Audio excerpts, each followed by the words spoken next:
కూడా ఆయన ఎదుకు వచ్చి ఆయన ఎదుట మోకాళ్ళుని, ప్రభువా నా కుమారుని కరుణింపుము, వాడు చాంద్ర రోగి మిక్కిలి బాధపడుచున్నాడు, ఎలాగనగా అగ్నిలోను నీళ్లలోను తరచుగా పడుచున్నాడు. నీ శిష్యుల వద్దకు వాడిని తీసుకొని వచ్చేతను గాని వారిని స్వస్థపరచలేకపోయాని చెప్పింది. అందుకే విశ్వాసము లేని మూర్ఖతరము వల్లరా, మీతో నేను ఎంతకాలం ఉందును, ఎంతవరకు నన్ను సహించను, వాని నా ఎద్దకు తీసుకొని రండి అని చెప్పింది. అంతలో యేసు హృదయమును గద్దింపగా అది వాని వదిలిపోయాను. ఆ గడియ నుండి ఆ చిన్నవాడు స్వస్థత నొందెను.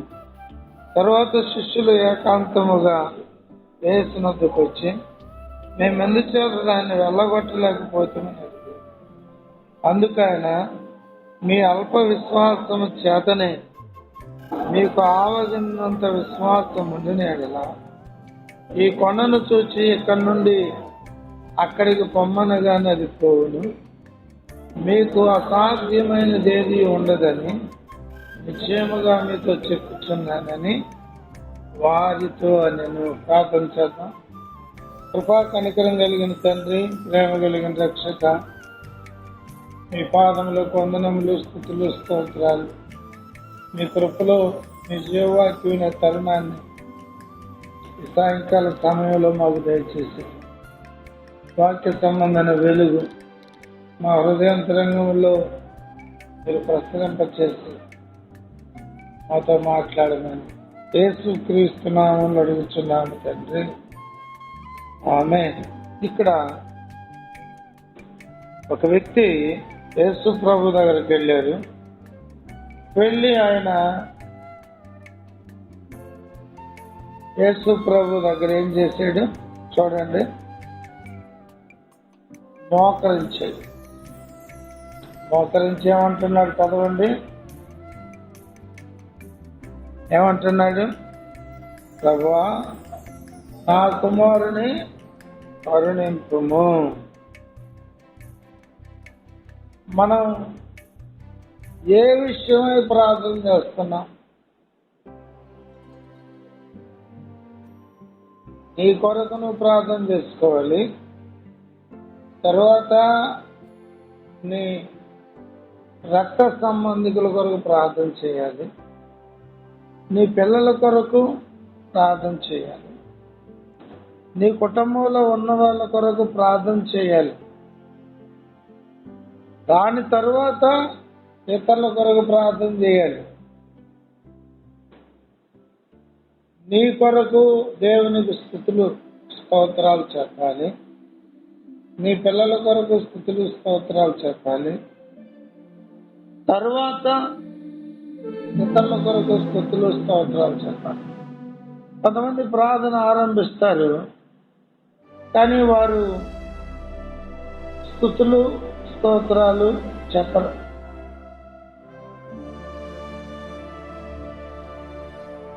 ఎందుకొరకు చెప్తున్నారో వాళ్ళకి అర్థం కాదు. అవ్వా మీరు నాకు ఈరోజు ఇచ్చినందుకై మీకు స్తుతులు స్తోత్రాలు, మీకు వందనాలు. నాకు అనుగ్రహించిన కుమారుని బట్టి వందనాలు, నాకు అనుగ్రహించిన కుమార్తెను బట్టి వందనాలు. ఇతను మోకరించాడు, ప్రభువుకి స్తుతి స్తోత్రాలు చెల్లించాడు. అంటే నీవు నాకు ఇచ్చిన అన్ని ఈవులను బట్టి వందనాలు, కానీ నా కుమారుని కరుణించండి. ఎందుకు కరుణించాలి? వాడు చాంద్ర రోగి అయి మిక్కిలి బాధపడుచున్నాడు. ఎలాగనగా అగ్నిలోను నీళ్లలోను తరచుగా పడుచున్నాడు.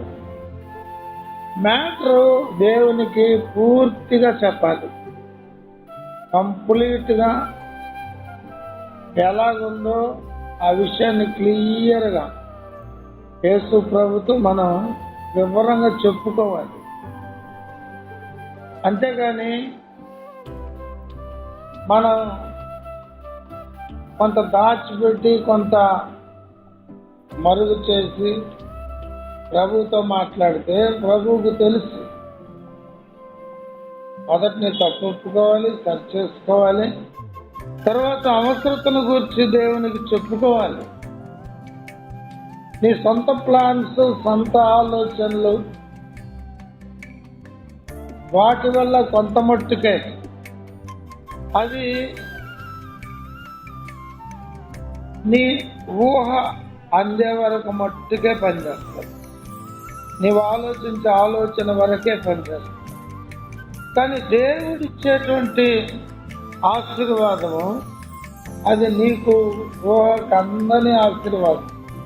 సామెతల గ్రంథం 10:22 రాయబడింది, యెహోవా ఆశీర్వాదము ఐశ్వర్యమిచ్చును, నరుల కష్టము చేత ఆ ఆశీర్వాదం ఎక్కువ కాదు. కష్టపడి డబ్బు సంపాదించి ఒక వ్యక్తిని బాగు చేయాలి, ఒక వ్యక్తి జీవితాన్ని బాగు చేయాలి. యెహోవా ఆశీర్వాదం ఐశ్వర్యం ఇచ్చును. నీకు తెలిసినంత వరకే డబ్బు ఖర్చు, డబ్బు వల్ల సహాయం. నీకు తెలియనిది దేవునికి తెలుసు కాబట్టి దేవుడు ఆశీర్వాదాన్ని ఇస్తాడు. ఇతను అడిగాడు, ప్రభా ఆ కుమారుని కరుణించు, వాడి పరిస్థితి బాగులేదు, శిష్యుల దగ్గర తీసుకొచ్చాను, వారు స్వస్థపరచలేకపోయారు. చెప్పగానే ప్రభు ఆయన్ని స్వస్థపరిచాడు. ఆయనకి ఏ ప్రాబ్లం ఉంది? 18వ వాక్యము, అంతటా యేసు ఆ దయ్యమును గద్దింపగా అది వానిని వదిలి పోయెను. ఆ గడియ నుండి ఆ చిన్నవాడు స్వస్థత నొందాడు. కొన్ని దయ్యాలు పడితే ఆ దయ్యాలు మనిషిని తీసుకెళ్లి ఎవరు విడిచిపెట్టరు. ధనపిశాచి పట్టుకుంది అనుకోండి, ఆ దయ్యం ఆ వ్యక్తిని చంపే వరకు వదిలిపెట్ట. కామపిశాచి పట్టుకుంది అనుకోండి, ఆ వ్యక్తిని అవమానపరిచే వరకు అది వదిలిపెట్ట.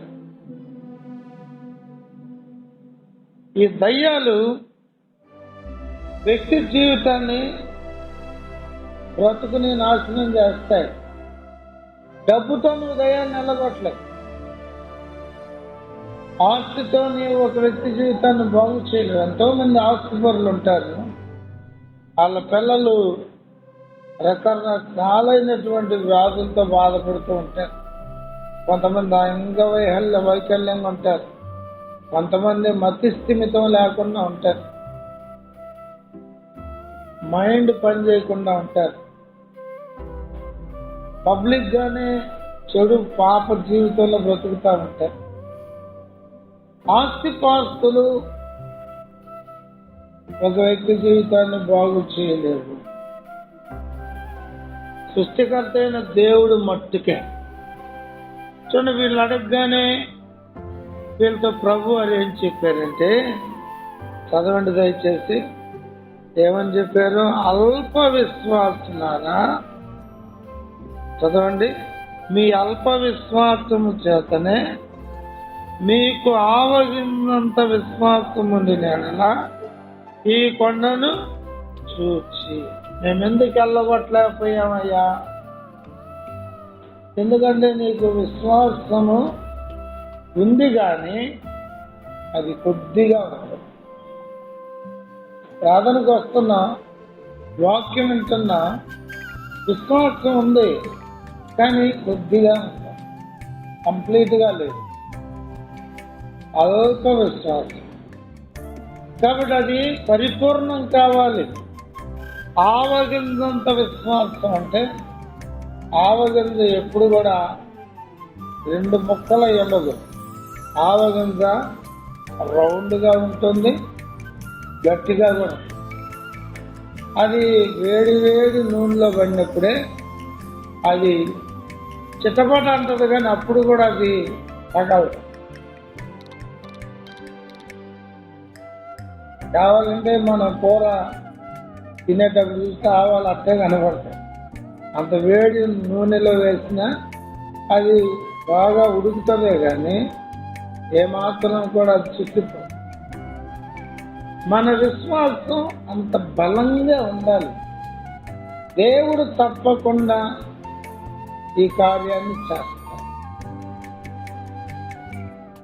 మన విశ్వాసం ఎందుకు అంత బలంగా లేదంటే యేసు ప్రభు వారిని మనం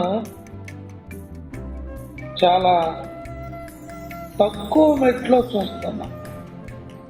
యేసు ప్రభు వారిని మనం విలువగా ఎంచట్ల. ఇతరుల యొక్క భక్తిని బట్టి, ఇతరుల యొక్క కార్యములను బట్టి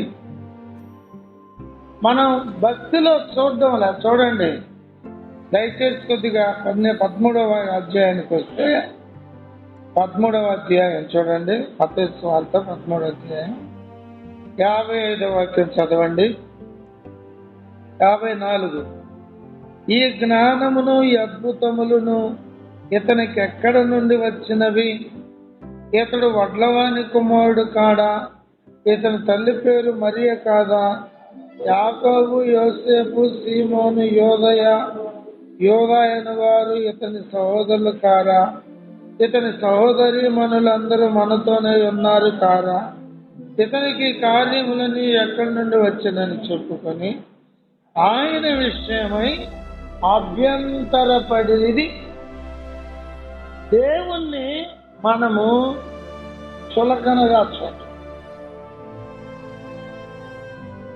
దేవుడంటే భయపడాలని పెద్దవాడు ఏం చేశాడంటే ఒక పెద్ద బొమ్మ పెట్టాడు. పెద్ద నాలుగు పెట్టాడు. బొమ్మలో నాలుగు నుండి రక్తం కారేటట్టు పెట్టాడు. ఒక చేతిలో ఒక తలకాయ పెట్టాడు, ఇంకో చేతిలో కత్తి పెట్టాడు, కాలు కింద ఒక మనిషిని పెట్టాడు. అంటే దేవుణ్ణి చూస్తే భయం కలగాలి అని ఒక బొమ్మ పెట్టాడు. దాని వెనకాల పెద్ద చరిత్ర. అలాంటి చోటుని చూస్తే భయపడతాం. వెనకాల చూస్తే నక్షత్రాలు అంటారు, జాతకాలు అంటారు, చస్తామంటారు, నీ పుట్టుకే సరిలేదంటారు. ఇంకా ఆడు చచ్చినట్టు భయపడతాడు, ఏదేదో చేస్తాడు. ఇక్కడ అలాగే లేదు. ఈయన సృష్టికర్త, ఈయన దేవుడు, ఈయన ప్రేమ కలిగిన వాడు, దయ కలిగిన వాడు. కానీ ఆయనను మనం సులకనగా అనుకోవడం వలన, ఆయన విలువగా ఎంచకుండా, ఆయన మనం లెక్క చేయకుండా ఉండడం వలన మన విశ్వాసం కొద్దిగా ఉంటుంది. ఆవగింజలాగా బలమైన, దృఢమైన, పరిపూర్ణమైనటువంటి విశ్వాసం మెట్టు మనలో లేదు. ప్రభు వారు చెప్తున్నారు, మీరు అల్ప విశ్వాసం చేతనే దాన్ని జయించలేకపోయారు. మీకు ఆవగిందంత విశ్వాసం ఉంది. నేనలా ఆవగిందంత చాలు. అవగిందంటే చిన్న పని కాదు. అవగిందంటే స్ట్రాంగ్. అవగింది చాలా స్ట్రాంగ్. నూనెలో వేసినా అది చిక్కన్గా బలంగా ఉంటుంది. అలాగా బలమైన విశ్వాసం ఉన్నట్టు మనలో ఉన్నప్పుడు మనం తప్పకుండా చేయిస్తాం. తప్పకుండా దేవుని కార్యాలు చూస్తాం. ఏమన్నాడు తర్వాత వాక్యంలో ప్రభు వారు? చదవండి. ఇక్కడ నుండి అక్కడకు పొమ్మనగానే అది పోవును, మీకు అసాధ్యమైనది ఏది ఉండదని నిశ్చయముగా మీతో చెప్పుచున్నానని వారితో అనెను.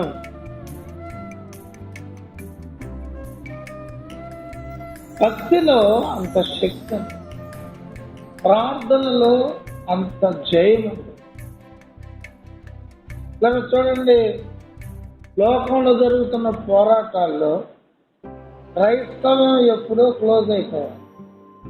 కానీ దేవుని కార్యాలు జరగటం వల్ల క్రైస్తవం ఎన్నడూ నశించదు. దేవుని కార్యాలు జరుగుతాయి. ఎప్పుడంటే అల్పమైన విశ్వాసం కలగకుండా పరిపూర్ణమైన విశ్వాసం, సంపూర్ణమైన విశ్వాసం, లోతైనటువంటి విశ్వాసపు మెట్టు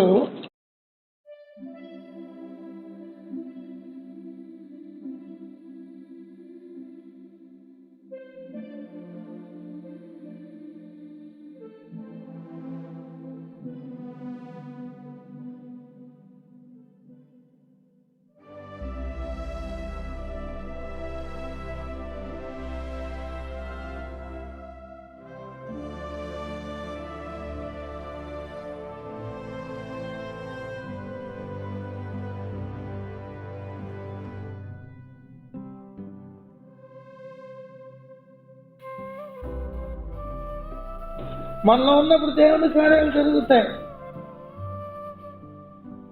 మనం సందేహించకూడదు. పేతురు సముద్రం మీద నడుస్తానన్నాడు. ప్రభువారు సరే నడువయ్యా అన్నాడు. నడుస్తూ నడుస్తూ ప్రభు వైపు చూడడం మానేసి గాలి వైపు చూసి అంతే నీళ్ళలో మునిగి. ప్రభువారు ఏమన్నారు అప్పుడు? అల్ప విశ్వాసి ఎందుకు సందేహపడితివి? సందేహం అనుమానం పెట్టుకొని భక్తి చేస్తే అది ఫలించదు.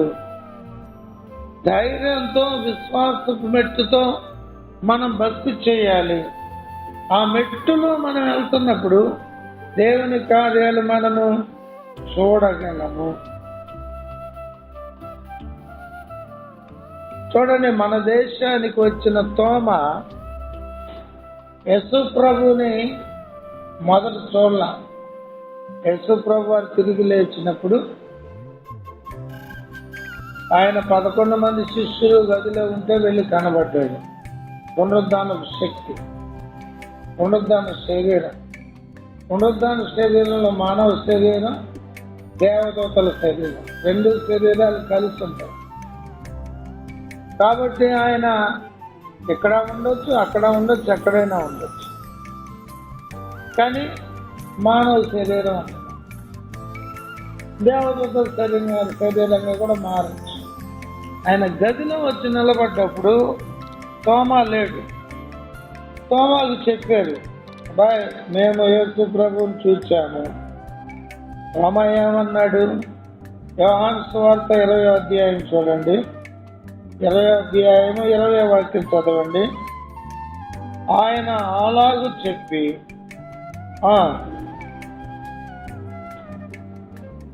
బిగ్గరగా చదవండి. 25వ వాక్యం. మేము ప్రభువును చూచితిమని అతనితో చెప్పగా అతడు, నేను ఆయన చేతులలో మేకుల గుర్తును చూచి నా వ్రేలు ఆ మేకుల గుర్తులో పెట్టి నా చెయ్యి ఆయన ప్రక్కలో ఉంచితేనే గాని నమ్మనని వారితో చెప్పాడు.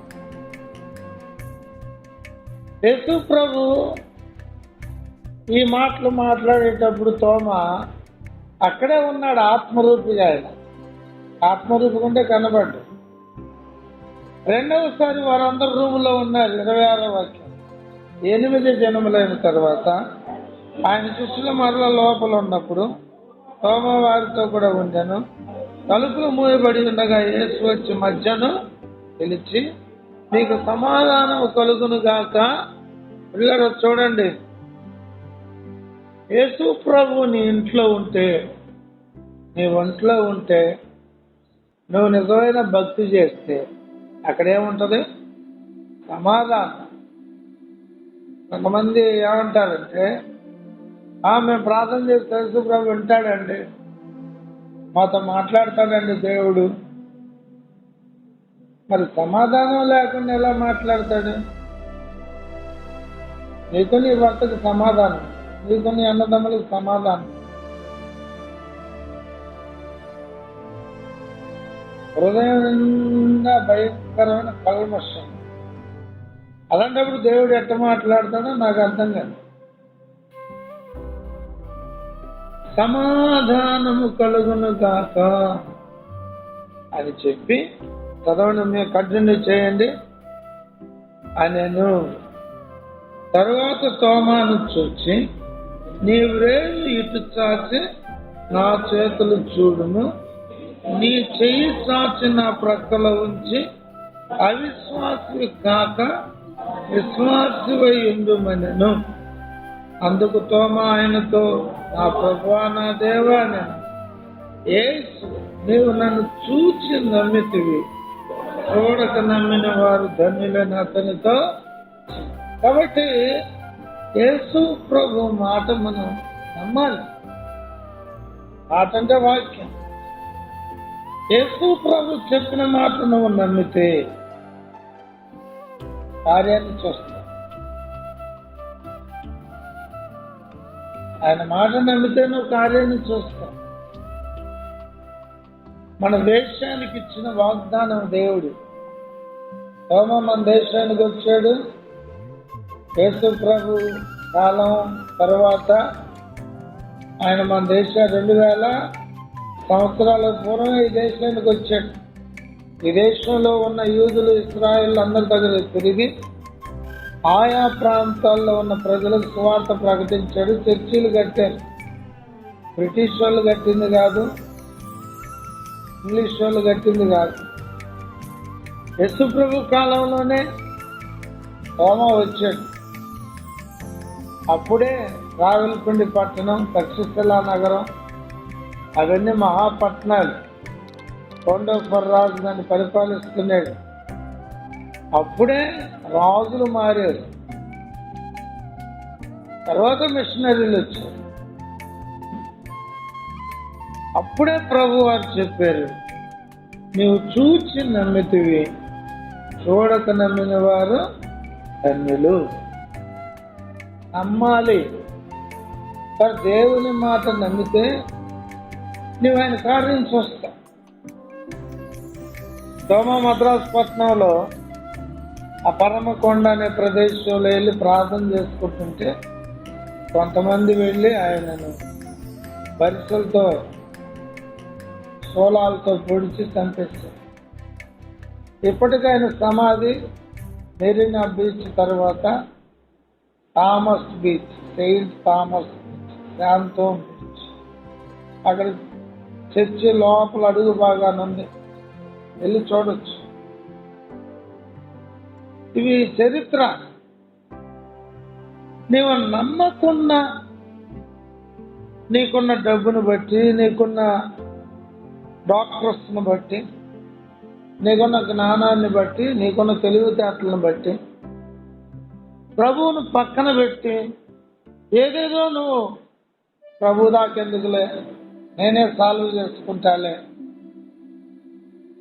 అని నీ యొక్క స్వీయాన్ని, స్వీయ తృప్తి పాపం, స్వార్థం పాపం, అవన్నీ కూడా ఆత్మ సంబంధమైన భక్తి అంతం తీసుకొస్తాయి, ఆత్మీయతను పాడు చేస్తాయి. ప్రభువుతో నీవు చెప్పకుండా నీ ఇష్టానుసారమైన మెట్లోకి నువ్వు వెళ్తున్నప్పుడు నజరేతులో ఉన్న వాళ్ళలాగా నీవు నేను కూడా దేవుని కార్యాలు ప్రభు వారు చెప్పారు. మత్తయి సువార్త 13వ అధ్యాయము, మత్తయి సువార్త 13వ అధ్యాయం 57వ వాక్యం చదవండి. అయితే యేసు ప్రవక్త తన దేశములోను తన ఇంటను తప్ప మరి ఎక్కడనైనా ఘనహీనుడు కాడని వారితో వారి అవిశ్వాసమును బట్టి ఆయన అక్కడ అనేకమైన అద్భుతములు, అల్ప విశ్వాసం ఉన్నప్పుడు ఆ కొద్ది విశ్వాసం ఉన్న విశ్వాసాన్ని కూడా తీశారు. నీ విశ్వాసం అంతా డాక్టర్స్ మీద, నీ విశ్వాసం అంతా డబ్బు మీద, నీ విశ్వాసం అంతా నీ జ్ఞానం మీద, నీ విశ్వాసం అంతా నీ మంది మార్గలం మనుషుల మీద, లోకం మీద పెట్టినప్పుడు భక్తి సంబంధమైన విశ్వాసం పూర్తిగా పోతుంది. లోకస్తుడు అయిపోతావు, లోకస్తురాలు. భక్తి 0, యుక్తి 100%లో. అప్పుడు దేవుని కార్యాలు చూడలేవు. ఇతను వచ్చాడు, ప్రభు సన్నిధిలో మోకరించాడు, తన కుమారుని విషయం అంతా చెప్పుకున్నాడు. వెంటనే ప్రభు వారు స్వస్థపరిచారు. వెంటనే శిష్యులు అడిగినప్పుడు శిష్యులకు ఈ వివరాలన్నీ చెప్పారు. కాబట్టి మన భక్తి, మన ప్రార్థన ఎంతవరకు పనిచేస్తుంది, మనం ఎంతవరకు భక్తి ద్వారా బ్రతుకుతాం, ఎంతవరకు ప్రభువుతో మన సహవాసం కలిగి. శిష్యులు నేర్చుకున్నారు 3.5 సంవత్సరం. తర్వాత వారు దేవుడిచ్చిన సమయం అంతటిని ఆయన కొరకు ఖర్చు పెట్టారు. పరలోక రాజ్య వారసులుగా మిగిలిపోయారు. మరి నీ నా మన సంగతి ఏంటి? అలాగే రావడం పోవడం వల్ల ప్రయోజనాలు. దేవుని కొద్ది కానుకేస్తావు, దేవుడు దాన్ని మల్టిప్లై చేస్తాడు. నీకు వేరే లోక సంబంధమైన భక్తి చేసే వాళ్ళకి తేడా లేదు. కానీ ఒరిజినల్ భక్తి నీలో నాలో మనలో ఉంటే దేవుని కార్యాలు స్టెప్ బై స్టెప్ ఇంటికి రాగానే అన్ని రెడీగా ఉంటాయి. నువ్వు ప్రార్థన చేసి కళ్ళు తెరవగానే దేవుడు తన కార్యాలు చేసి ముగిస్తాడు. దేవుని కార్యాలు అద్భుతంగా ఉంటాయి, ఆశ్చర్యంగా ఉంటాయి. ఆయన మాట ఇచ్చి నెరవేర్చకుండా ఉండే దేవుడు. ప్రార్థన చేద్దాం, ప్రభుని అడుగుదాం. చేయండి, అందరూ ప్రార్థన చేసుకోండి. ప్రభువా, నా దేవా, నా విశ్వాసపు మెట్టును పెంచండి, నా భక్తి